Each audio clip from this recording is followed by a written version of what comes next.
Amen.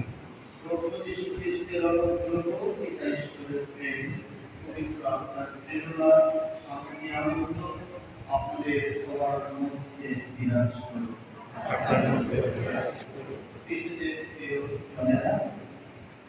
আজ আমাদের সাধারণকালের 18তম অভিবাসী উপাসনা পূর্ণপিতা বুক মহোদয় এই আগস্ট মাসে আমাদের আহ্বান করছেন। আমরা মাস ধরে এই পারস্পরিক ভাতৃত্বে এবং সহাবস্থানের বিনয়ের মধ্যে দিয়ে জীবন যাপন করে আজকের উপাসনায় স্বাস্থ্যবাণী আমাদের স্মরণ করে দিচ্ছেন যেন আমরা এই জগতের প্রাকৃতিক টাকা পয়সা সম্পদের প্রতি মহস্ত না থাকি, বরং উদার হয়ে রাত্রি হয়ে আমরা যেন আমরা ধন্যবাদ কৃতজ্ঞতা জানিয়ে ভক্তি ভালোবাসার অন্তর দিয়ে আজকে এই উপাসনায় অংশগ্রহণ করি এবং আসুন আমরা পাপ স্বীকার করি যেন এই উন্নত রহস্য দ্রুতভাবে উদযাপন করতে পারি। সর্বশক্তিমান ঈশ্বরের কাছে এবং ভাই বোন তোমাদেরও কাছে আমি স্বীকার করি যে আমি চিন্তায়, কথায়, কাজে এবং অবহেলায় অতিশয় পাপ করেছি। আমার অপরাধে আমার গুরুতর অপরাধে অতএব নিত্য করি ধন্য মাইয়া সাধু সাথীগণ এবং ভাই বোনেরা এদেরকে বিনতি করি আমাদের প্রভু পরমেশ্বরের কাছে আমার জন্য প্রার্থনা করো। সর্বশক্তিমান ঈশ্বর আমাদের প্রতি সদয় আমাদের পাপ ক্ষমা করুন এবং শাশ্বত জীবনে আমাদের আনয়ন করুন। আমেন।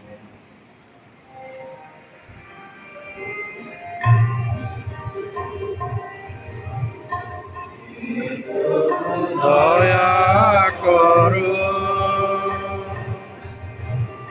হে প্রভু, দয়া করো হে প্রভু, দয়া করো হে খ্রিস্ট, দয়া করো হে খ্রিস্ট, দয়া করো হে খ্রিস্ট, দয়া করো হে প্রভু, দয়া করো হে প্রভু, দয়া করো হে প্রভু, দয়া করো।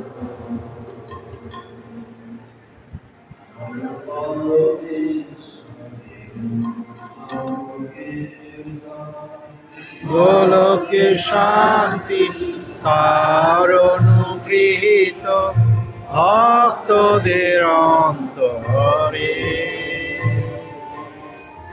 সব করি বন্দন করি তোমায়, পূজা করি তোমায়, করি জয়গান হে পরমেশ্বর পরম প্রভু স্বর্গাধিরাজে জয় শক্তির আধার মান প্রতাপ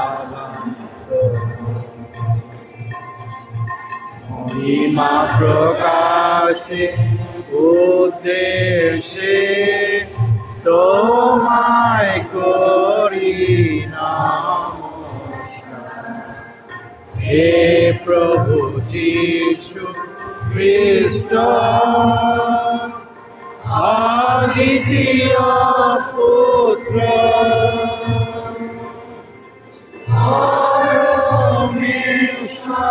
পরম প্রভু তুমি ঈশ্বরে শাবক তুমি সে পিতা পুত্র বিশ্ব পাপহরণ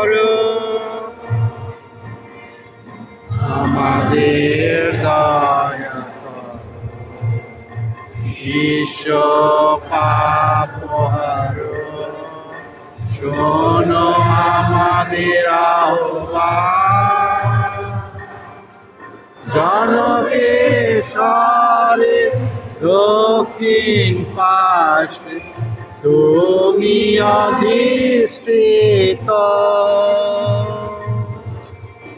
দয়া করো আমাদের দয়া করো তুমি পবিত্রতম তুমি প্রভু তুমি যিশু খ্রিস্ট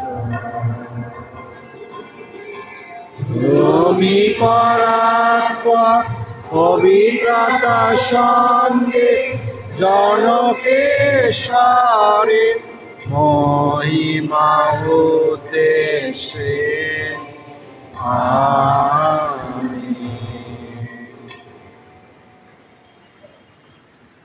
আসুন প্রার্থনা করি। এই সর্বজ্ঞ পরমেশ্বর অতীত বর্তমান ভবিষ্যৎ তোমার জানাই আছে। আমাদের কখন কি প্রয়োজন তুমি তা আগে থেকে জানতে পারো। তুমি আমাদের প্রত্যেককে ঘনিষ্ঠভাবে জানো বলে আমাদের প্রত্যেকেরই স্বপ্ন যত্ন তুমি নিয়ে থাকো। যা পার্থিব সম্পদের চেয়েও অনেক বেশি মূল্যবান সেই জ্ঞান বুদ্ধি তুমি আমাদের দান করো। আমাদের এই কথা বুঝতে দাও যা পার্থিব কিন্তু তোমার মঙ্গলমণি অক্ষয় অবিনষ্ট। তোমার পূজা আমাদের প্রভু যীশু খ্রিস্টের নামে পবিত্র আত্মার সঙ্গে তোমার সঙ্গে জন্ময় এবং সর্বনির্দিষ্ট তিনি যুগে যুগে বিরাজমান। আমেন।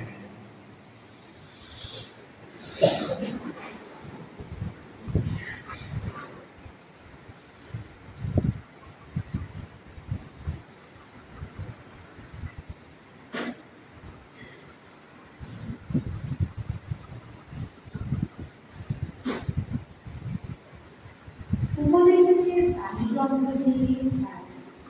উপদেশক বলছেন নিতান্তই অসার সবই অসার। কেননা এই যে মানুষটি এত প্রাপ্ত জ্ঞানী পারদর্শী মানুষের মতো কাজ করে কত পরিশ্রমী না করেছে, অথচ শেষে কিনা তার নিজের সবকিছু তাকে রেখে যেতে হবে এমনই কারণ আছে যে ওই সব পাওয়ার জন্য এতটুকু পরিশ্রম করে। এও তো অসার, এই দারুণ অনুভূত। সত্যি এই যে মানুষ সূর্যের নিচে এখানে এত পরিশ্রম করে, তার এই এত পরিশ্রম এত প্রাণান্তকর প্রয়াস তাকে শেষকালে তার নিজের মধ্যে কি বাঁচিয়ে দেয়। তার জীবনের প্রস্তুতি সে তো যন্ত্রণায় তার কর্মধার সে তো শুধু বেশি উদ্ধার। রাতেও সে অন্তরে পায় না বিশ্রামের সুযোগ। এও তো অসার। প্রভুর গানে ঈশ্বরকে ধন্যবাদ। প্রভু তুমি আমাদের একান্ত আশ্রয় চিরদিন চিরকাল। প্রভু তুমি আমাদের একান্ত আশ্রয় চিরদিন চিরকাল। মানুষকে আবার খোলাটি ফিরিয়ে আনতে তুমি বলো, মানুষ উদ্যোগীরা তোমরা আবার খোলার গতি ফিরে যাও। তোমার ক্ষেত্রে হাজার বছর তাদের মিলিয়ে যাওয়া গল্পকারী মতো, যেন রাত্রির এক প্রকৃতি মতো। তুমি আমাদের একান্ত আশ্রয় চিরদিন চিরকাল। মানুষকে যদি ভাসিয়ে নিয়ে যাও, তারা যেন স্বপ্নেরই মতো। প্রভাতে বিকশিত কোনো কণ্ঠেরই মতো তারা। প্রভাতে অঙ্কুরিত হয়, বিকশিত হয়, তারপর নাম হয়, শুকিয়ে যায় সন্ধ্যাবেলায়। তুমি আমাদের আমাদের একমাত্র আশ্রয়, চিরদিন চিরকাল। আমাদের উচ্চশিক্ষাও এবং কয়েকটি কাজ গ্রহণের আয়ু আমাদের মন্ত্র যেন এগুলোকে পড়া জ্ঞান ফিরে এসো ওরু ভগবান আর কতবার তোমার সেবকের দিকে মুখ তুলে চাও একবার।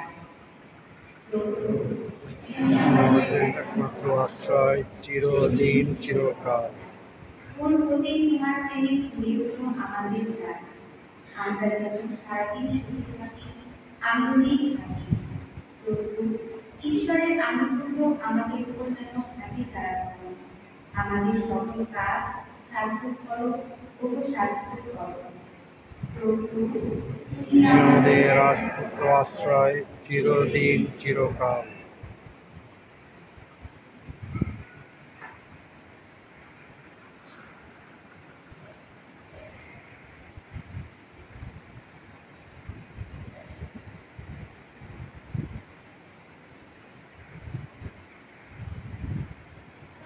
কলসীয়দের কাছে প্রেরিত ফলের মন্ত্র।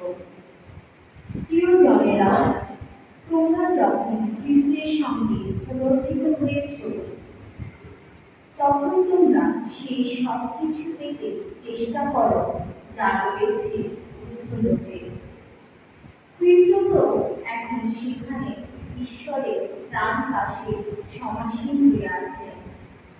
তোমাদের মনটা সর্বদাই ভরে থাকুক ঊর্ধ্বলোকে যা কিছু তারই চিন্তায়, যা কিছু মধ্যে লোকে তার চিন্তায় নয়। কেননা তোমাদের তো মৃত্যু হয়েছে, আর তোমাদের জীবন তো এখন খ্রিস্টের সঙ্গে ঈশ্বরে মিলিত হয়ে আছে। কিন্তু যেদিন খ্রিস্ট তোমাদের জীবন যিনি তিনি আবির্ভূত হবেন, সেদিন তার সঙ্গে তোমরাও আবির্ভূত হয়ে পূর্ণ মহিমা। সুতরাং তোমাদের মধ্যে যা কিছু নিত্যানন্দের মধ্যলোকে তা উচ্ছেদ করো। উচ্ছেদ করে ফেল ব্যভিচার, অসুচিতা, দেহ লালসা, অসৎ কামনা আর সেই লোলুপতা যা পৌত্তলিকতারই নামান্তর। পরস্পরের কাছে আর মিথ্যে কথা বলো না। তোমরা তো তোমাদের সেই পুরনো মানুষটাকে আর তার যত চালচলনকে জীর্ণ পোশাকের মতো ছিঁড়ে ফেলেছ, আর এখন তোমরা যেন পড়েছ সেই নতুন মানুষটিকে, যে মানুষটিকে পরম জ্ঞানে সন্ধান দেবার জন্য স্বয়ং সৃষ্টিকর্তা তার নিজের সাদৃশ্যে নিত্যই নবীন করতেন। সুতরাং ইহুদি অনিহুদি, পরিচ্ছেদিত বা অপরিচ্ছেদিত, বর্বর অসভ্য মানুষ, কৃতদাস বা স্বাধীন মানুষ বলে এখন কোনো কিছুই নেই। খ্রিস্টই সব, সবারই মধ্যে। প্রভুর বাণী। ঈশ্বরকে ধন্যবাদ।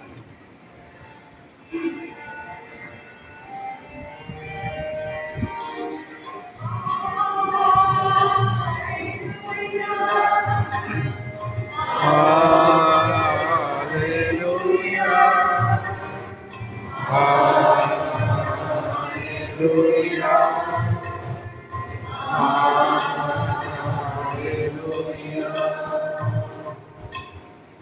অন্তরে যারা দিল, ধন্য তারা ধন্য, সর্বরাজ্য তাদেরই, আহা তাদেরই।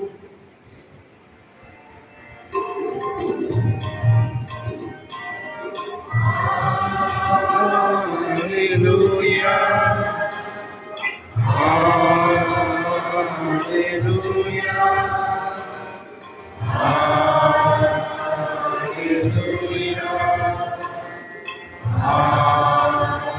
hallelujah.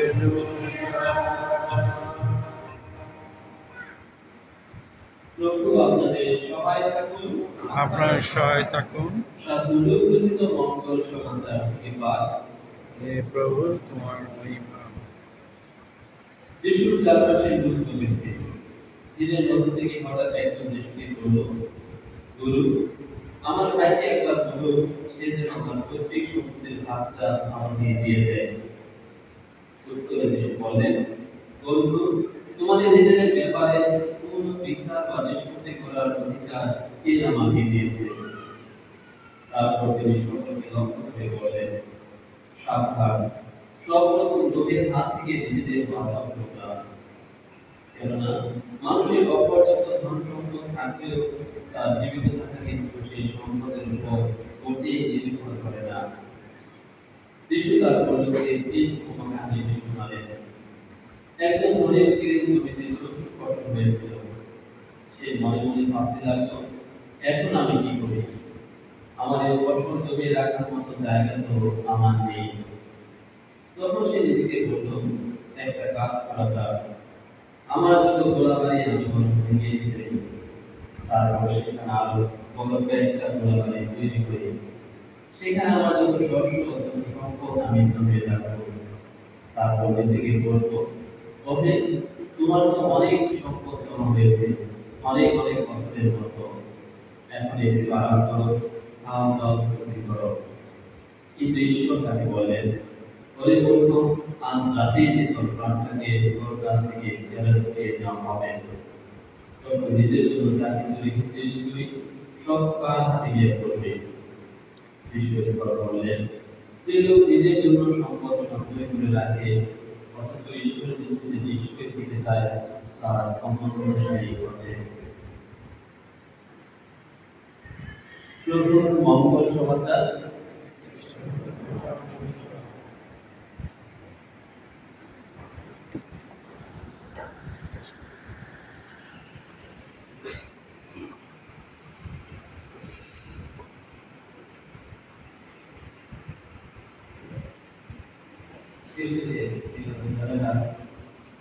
আমাদের ঈশ্বর বিশ্বাসের চর্চায় কিছু সংবাদ যেগুলো অন্য চর্চা নেই, যেমন ভালোবাসা, ক্ষমা, ভক্তিপ্রেম, মিলন, আবার নিজের পাপ অস্বীকার ঋতু, এ সমস্ত হচ্ছে আমাদের খ্রিস্ট বিশ্বাসের মূল ব্যবহার্য শব্দ। কারণ আমাদের খ্রিস্ট বিশ্বাসের জীবনে এই ছোটবেলা থেকে এই নৈতিক এই মূল্যবোধগুলোর উপর যথেষ্ট গুরুত্ব দেওয়া হয়ে থাকে। তেমনইভাবে আজকে আমাদের এই একটা শব্দ, সেটা হচ্ছে রিভু।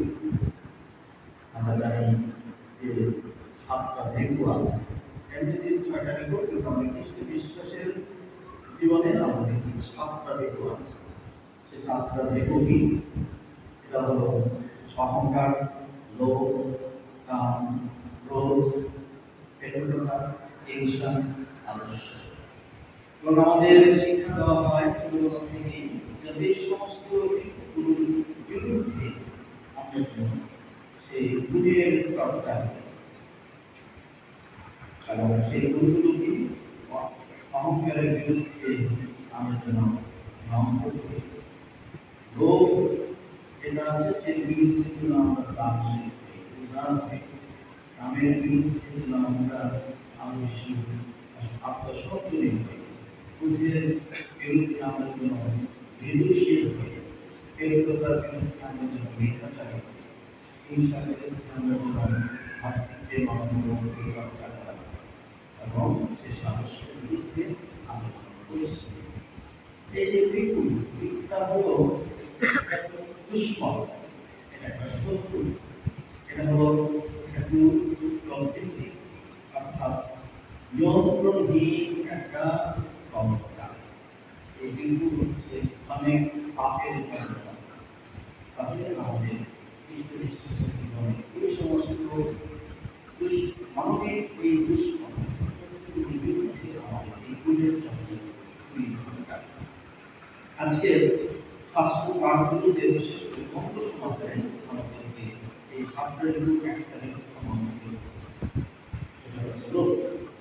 প্রভু যিশু বলছেন যে সমস্ত সাবধান, সমস্ত প্রকার লোভের অসারতা থেকে তোমরা সতর্ক থেকো। আমরা আজকে প্রথম শাস্ত্র বাণী করে শুনেছি, অসার সমস্তে অসার। যদি না আমাদের জীবনে যে সমস্ত ধন সম্পদগুলোর ব্যাপারে আমরা অবদান রাখি, তাহলে সমস্তই আমাদের জীবনে অসার। তাহলে লোভটা কি? লোভ হচ্ছে কোনো কিছুর প্রতি অগ্রগুলো বা প্রবল একটা আকর্ষণ, আসক্তি এবং বাসনা বা আকাঙ্ক্ষা, যেমন টাকা, পয়সা, ধন, সম্পদ, নাম, সুনাম, ক্ষমতা, এমনকি খাবার খাদ্য, এগুলোর ব্যাপারে, এগুলোর প্রতি মাত্রায় আসক্তি, আকর্ষণ, অতৃপ্তি, অপমোহ, এগুলো হচ্ছে লোভ। আমরা জানি যে লোভের পাপ, পাপের মৃত্যু, এটা এই পর্যন্ত আমাদের মধ্যে সবাই জানি। Temptation leads to sin, এবং sin death. লোভের পাপ, পাপের মৃত্যু। একজন মনীষী বলেছেন যে এমনকি হিংস্র পশুর মধ্যেও লোভের একটা সীমা থাকে, কিন্তু লোভান্ধ মানুষের লোভের সীমা থাকে না। সেটা অতৃপ্ত, তার মধ্যে অসন্তুষ্টি, যা পেতে চায় আরো চায়, যা পায় আরো চায়। এই আগুনের মধ্যে কি দিলে সামনে জানি আরো তেমনি এই লোভান্ধ মানুষ যখন কিছু পায় আরো বেশি তার চিন্তা ভাবে এরকম একটা তার আসক্তি তার মধ্যে কাজ করে। আমরা দশকের মধ্যে শেষে তার ব্যাধি লোভের কথা বলা হয়েছে। তোমরা বড় স্মৃতি লোভ করিবে না, তোমরা বড় লোভের লোভ করিবে না। আসলে এই লোভ কোন দিকগুলোর দিকে আমাদের বেশি প্ররোচিত, কোন জিনিসগুলোতে আমরা লোভের এই বিষয়গুলো বেশি থাকি। প্রভু যিশুকে ওই শয়তান দুঃসাহসে গিয়েছিল ওই মানুষের জীবনের মৌলিক তিনটা দিকের লোভের এই বা প্রলোভনের আসক্তির পরীক্ষা করার জন্য এসেছে। যেমন টাকা পয়সা, ধন সম্পদ, যেটা মানুষকে স্বার্থপর করে। যেমন ক্ষমতা মানুষকে স্বেচ্ছাচারী করে। যেমন এই আমাদের ক্ষমতা আমাদেরকে অসুস্থ করে। আমাদের এইগুলো হচ্ছে আমাদের মৌলিক বিষয়। তো টাকা পয়সা, ধন সম্পদ, এগুলো কঠিন।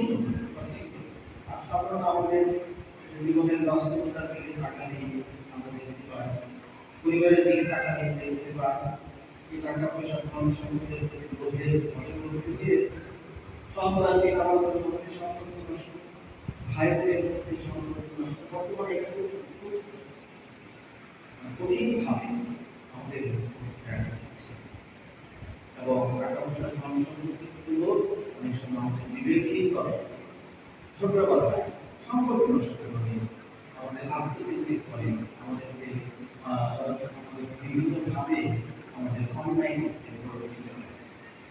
তারপরে দেখুন ক্ষমতার, এগুলো আমাদের অন্যদিকে তাকাতে হবে, আমাদের সমাজের দিকে তাকাতে, আমাদের দেশের দিকে তাকাতে, ক্ষমতা চায়।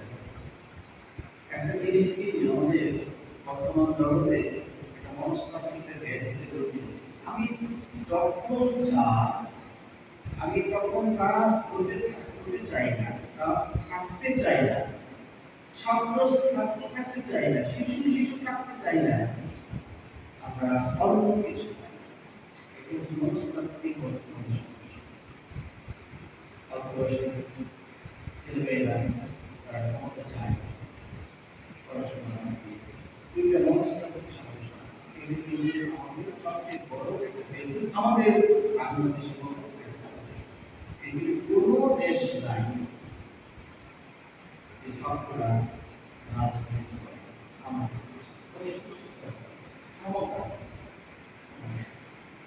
ক্ষমতা এমন একটা কঠিন লোক যেটা আমাদের বিবেকহীন করে, স্বেচ্ছাচারী করে, আমাদের দুর্বিনীত করে। কথায় আছে যদি ভালোবাসা না থাকে এরকম ক্ষমতা হচ্ছে অত্যাচারের নাম। Without love, authority, power is a tyranny.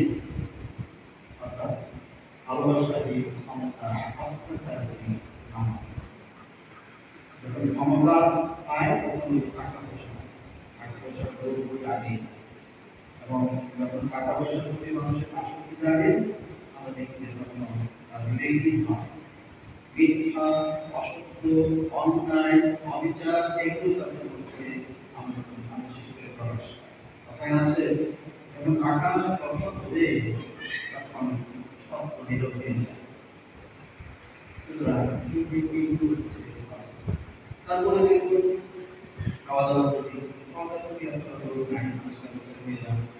মানুষজন স্বাস্থ্য সচেতন নিতে চায় না, কিন্তু রাস্তা দিয়ে গেলে আবার মেয়েরা ফুচকা দেখলে আমার দিকে লঞ্চে যায়, বয়স্কীয় বয়স্কীয় এটা নির্ভরতা কতটা এখানে ময়লা আছে কিনা, নোংরা আছে কিনা, এটা স্বাস্থ্য কিনা সেটা দেখবে না। ওই যে মন আছে, জীব চাইছে, সেটা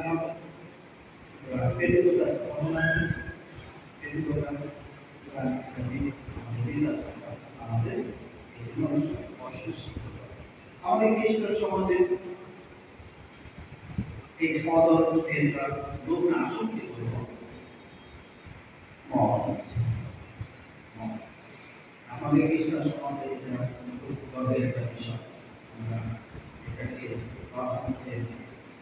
আমাদের সবচেয়ে প্রিয় পরিচয়ের একটা সবচেয়ে মূল্যবান আমাদের ইমেজ নষ্ট হচ্ছে এই মতের মতাসক্তি এবং বানায় এবং খায়, এবং এর পিছনে কত টাকা হচ্ছে, এবং এটা করতে গিয়ে খেতে গিয়ে বানাতে গিয়ে আমাদের কত সম্ভব হচ্ছে, আমাদের পরিবার গরিব হচ্ছে, আমাদের মানুষরা বিভিন্নভাবে সরকারিভাবে তৈরি করেছে। আমি আপনাদের আমাদের অ্যাভারেজ সারা বছরে ক্যাথলিকদের মধ্যে সারা বাংলাদেশে 2000-এর মতো বিবাহ হয়। এই বিবাহের মধ্যে কমপক্ষে 5 কোটি টাকা খরচ হয়, কমপক্ষে 5 কোটি টাকা খরচ হয় শুধু বিয়ের ক্ষেত্রে। আমরা ক্যাথলিকদের মধ্যে বিবাহের এই অ্যাভারেজে 2021 বিয়ের মধ্যে প্রতি বছর আমাদের কমপক্ষে 5 কোটি টাকা। আরো আছে তখন তো মাটি দেওয়া, আরো কিছু কিছু পুরো হিসাব আছে আমার কাছে। আমাদের এই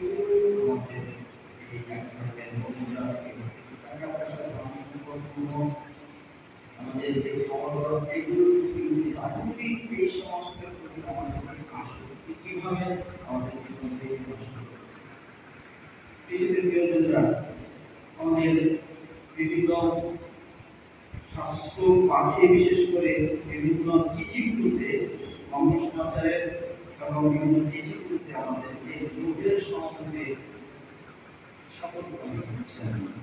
প্রথম তিমথি 6:10 বলা হয়েছে, কেননা অর্থ ব্যবসায়ী সমস্ত ক্ষমতাদের কেউ কেউ অর্থের পেছনে ছুটতে গিয়ে খ্রিস্ট বিশ্বাসের পথ থেকে কষ্ট পেয়েছে, আর এভাবে বহু যন্ত্রণায় নিজেদের হৃদয়কে দীর্ঘ করছে। রোমীয়দের কাছে সাধারণত বলেন, অর্থলোভ মানুষের অন্ধকার করে থাকে সব রকম অর্থনীতি দুষ্টতায় দুর্বলতায়। তারা যুগের থাকে হিংসায়, অবপ্রতিবাদে, প্রতারণায়, অনিষ্ট কামনায়। তারা হয় উদ্ধত, অহংকারী, দাম্ভিক, তারা হয় হৃদয়হীন, মমতাহীন মানুষ। তবে যাকেও আমাদের স্মরণ করে দিচ্ছেন, তোমাদের মধ্যে যত যুদ্ধ, যত বিবাদ, তা তোমাদের লোভ লালসা ও ভোগ সুখে সিদ্ধান্ত বাসনা থেকেই কি নয়? তোমরা লোভ করছো, কিন্তু আমি কিছু পাচ্ছ না। তোমরা ঈর্ষা করছো, কিন্তু মনের ইচ্ছে তোমাদের মেটাতে পারছো না। আর এভাবে তোমরা বিবাদে বিবাদ বাঁধাচ্ছ। তবে কষ্ট মানুষ, তোমরা কি জানো না সংসারের সাথে বন্ধুত্ব মানে ঈশ্বরের সাথে শত্রুতা? পৌল আরো বলেন, এই কৃপণতা, গর্ব, অহংকার, স্বার্থপরতা, উদ্বেগ, ভয়, অশান্তি, অস্থিরতা এই অর্থবোধ থেকেই কিন্তু জন্ম নেয়। তাই এ বিষয়ে নিশ্চিত জেনে রাখো, যারা লোক লালসায় জীবন কাটাচ্ছে, খ্রিস্ট এবং পরমেশ্বরের রাজ্যে কিন্তু তাদের পাওয়ার অধিকার তাদের নেই। টাকা পয়সা ধন সম্পদ খারাপ নয়, এবং যিশু নিজেও কখনো বলেনি এগুলো খারাপ। কিন্তু কথাটা হচ্ছে এই টাকা পয়সা ধন সম্পদ যখন আমাদের দাম্ভিক করে, অহংকারী করে, স্বার্থপর করে, বিপদ করে, তখনই সেখানে খারাপ। সুতরাং আমাদের ধনী হতে হবে, এটাতে কোনো অভিযোগ নেই। টাকা পয়সা ধন সম্পদ অর্জন করতে হবে, কিন্তু সেই টাকা পয়সা ধন সম্পদ ধনী হওয়ার পিছনে যদি আমার কোনো অসৎ উপায় আমরা কোনো অন্যায়ের পথ অবলম্বন করে আমরা সেই টাকা পয়সা ধন সম্পদ অর্জন এবং এটা ব্যবহারের যেন আমরা কোনো ভাবেই অন্যায় আচরণ না করি, বিপদ না। বরং আজকে শাস্ত্র পাঠগুলো আমাদের স্মরণ করে দিচ্ছেন যে এমন জ্ঞান, প্রজ্ঞা, তাও যেন আমরা সেই অবিনশ্বর সেই শাশ্বত সম্পদ লাভের জন্য আমরা কাজ করে যাই। তাহলে আমাদের এই টাকা পয়সা ধন সম্পদ অর্জনের জন্য জ্ঞান শুধু সাধারণ এই বুদ্ধি, যেটা নাকি বুদ্ধি অনেক কিছু একটা আমাদের রাষ্ট্রীয় পর্যায়ে একটা মন্তব্য এসেছে, যেটা আমার কাছে খুব আপত্তিজনক। তোমার বুদ্ধির পিছনে তোমার সম্পর্ক আপত্তিজনক। আমার এই বুদ্ধি পিছনে সম্পর্ক অনেক রকম বুদ্ধিটা বলা হয়নি কিরকম বুদ্ধি। আমাদের 90% এইরকম বুদ্ধি ব্যবহার করে আমাদের টাকা পয়সা অর্জন করা হচ্ছে, যেটা নাকি এটা কোনোভাবেই সব উপায়ে অর্জিত সম্পদ নয় আমাদের দেশে। এটা আপত্তিজনক। তবে বলেছেন শুধুই জ্ঞান শুনবো, নলেজ অ্যালোন ইজ ডেঞ্জারাস। শুধুই জ্ঞান বিপজ্জনক। উনি বলেছেন এই জ্ঞানের সাথে, বুদ্ধির সাথে প্রজ্ঞা যদি না থাকে, ভালোবাসা মনোভাব অন্তর যদি না থাকে, তাহলে আমাদের এই অর্জন বৃথাই যাবে এবং এটা অসৎ উদ্দেশ্যে আমাদের ব্যবহারের জন্য সেই বুদ্ধিগুলো ব্যবহার করব। এভাবেই কিন্তু পাস করে দিয়েছে।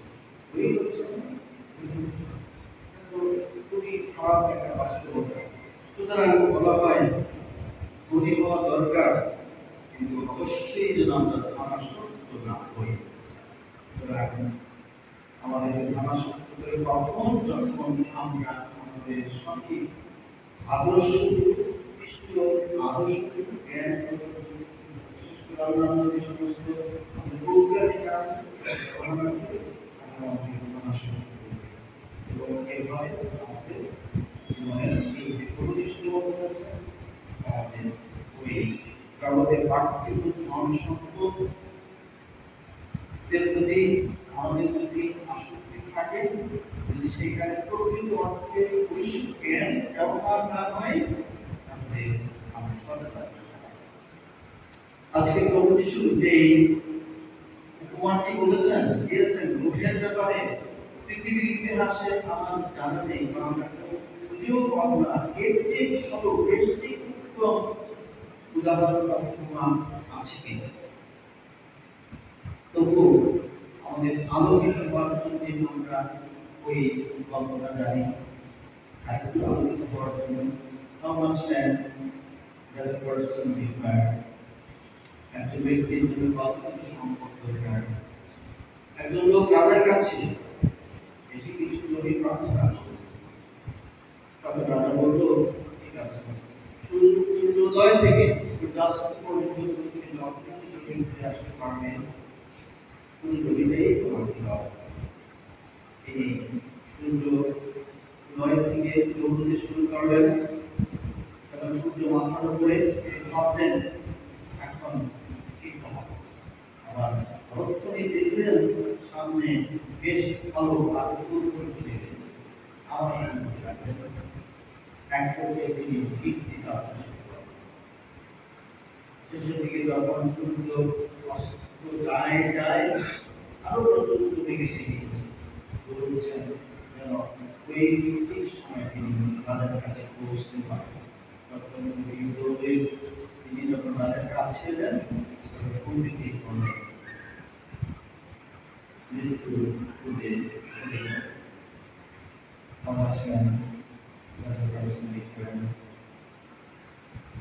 একজন ব্যক্তির মাথা থেকে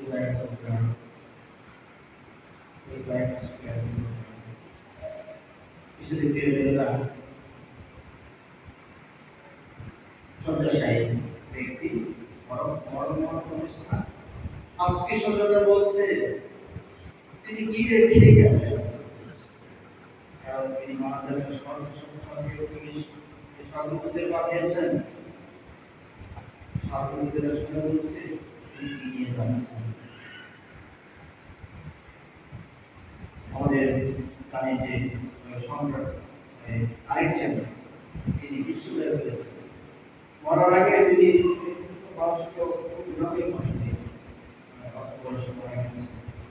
মরার আগে তিনি বলেছেন যে মরার পরে মৃত্যুর পর আমার হাত দুটো মুষ্টি বদ্ধ করে দেখুন, আমার হাত দুটি খোলা রেখো, সবাই বুঝতে পারে যে আমি সাথে করে কিছু নিয়ে যাই।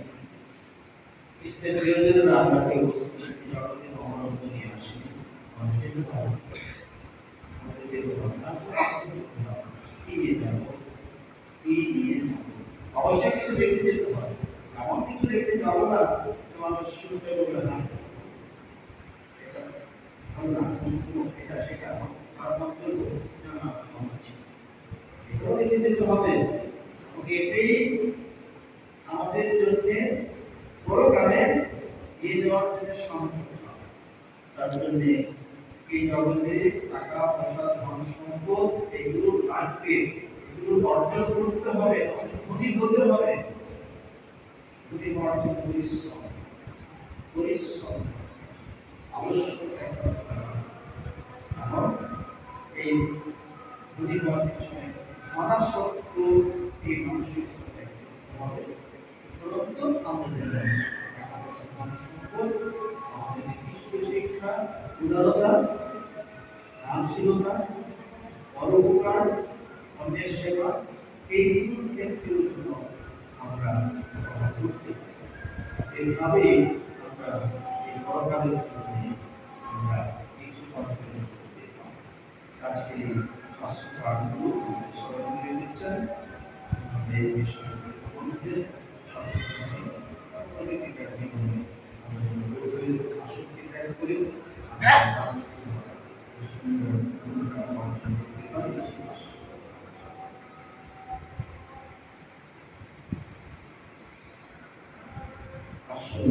সবাই দাঁড়িয়ে বিশ্বাস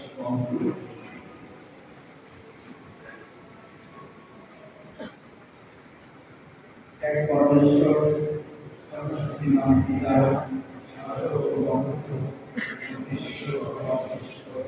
সমস্ত আমি বিশ্বাস করি যে তিনি পবিত্র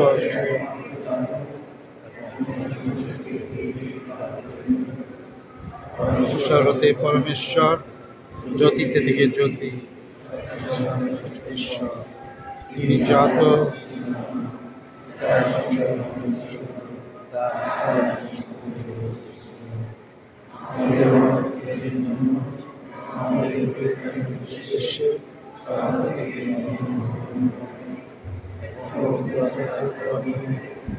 আমাদের হইতে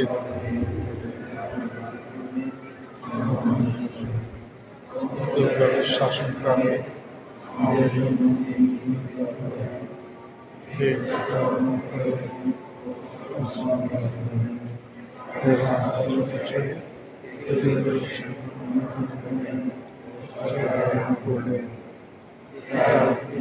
সুস্থ আছেন শেষ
যারা দুর্নীতিদাসী মধ্যে অন্যায় অবিচার করে যাচ্ছে তাদের মন্ত্রপত্রের জন্য প্রার্থনা করি। আসুন আমরা একত্রিশের প্রভুর নিকট প্রার্থনা করি। হে প্রভু আমাদের প্রার্থনা শুনো। যারা ধন গর্বে স্থিত করে আছে, গরিবদের উপর অত্যাচার ও নির্যাতন চালাচ্ছে, ঈশ্বর যেন তাকে গর্বচূর্ণ করে মর্মশিক্ষায় শিক্ষিত করতে পারে। আমরা একত্রিশের প্রভুর নিকট প্রার্থনা করি। হে প্রভু আমাদের প্রার্থনা শুনো। আমাদের দেশের মধ্যবিত্ত শ্রেণীর লোক, ধনী সম্প্রদায় ও অধিকার শ্রেণীর লোকগণ যাতে দীনদুঃখী ও গরিবদের সেবায় নিঃস্বার্থভাবে দান করতে পারে এবং তাদের উন্নততরকে আত্মনির্ভর হতে পারে। আসুন আমরা এই দেশের নিকট প্রার্থনা করি। হে প্রভু আমাদের প্রার্থনা শুনো। সারা বিশ্বে যে সকল যোগাযোগ ও গ্রাম সংস্থা বা সংঘ আছে সেগুলো যাতে জাতি ধর্ম ছোট বড় ধনী গরিব নির্বিশেষে সকল মানুষের মধ্যে শান্তি প্রীতি ও ব্যবস্থা গড়ে তোলার জন্য ফলপ্রসূ প্রচেষ্টা চালিয়ে সার্থক হতে পারে। আসুন আমরা এই দেশের নিকট প্রার্থনা করি। হে প্রভু আমাদের প্রার্থনা শুনো। সারা বিশ্বের লোকের মধ্যে যেমন প্রকৃত খ্রিস্টের জীবন আদর্শ ও ধর্মীয় জীবন গড়ে ওঠে এবং সবাই তাদের জীবনের প্রাচুর্য দিয়ে ধর্মের সেবা করে ঈশ্বরের মহিমা বৃদ্ধি করতে পারে। আসুন আমরা এই দেশের নিকট প্রার্থনা করি। হে প্রভু আমাদের প্রার্থনা শুনো। আমাদের ব্যক্তিগত প্রার্থনা আসনের কাজ করি।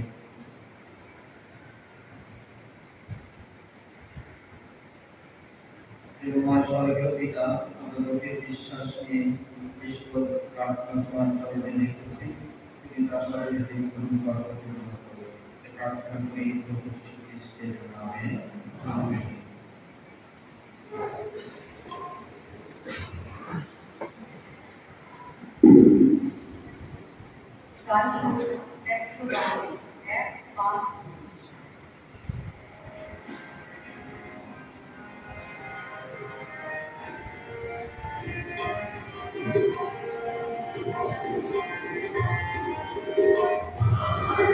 ভালোবাসাই মার্গ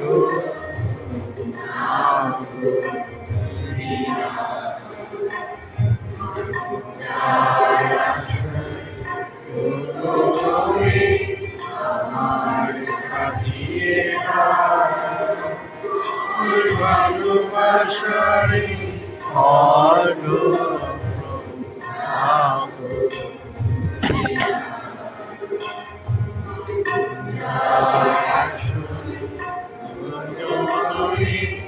আমায় সাজিয়ে দাও।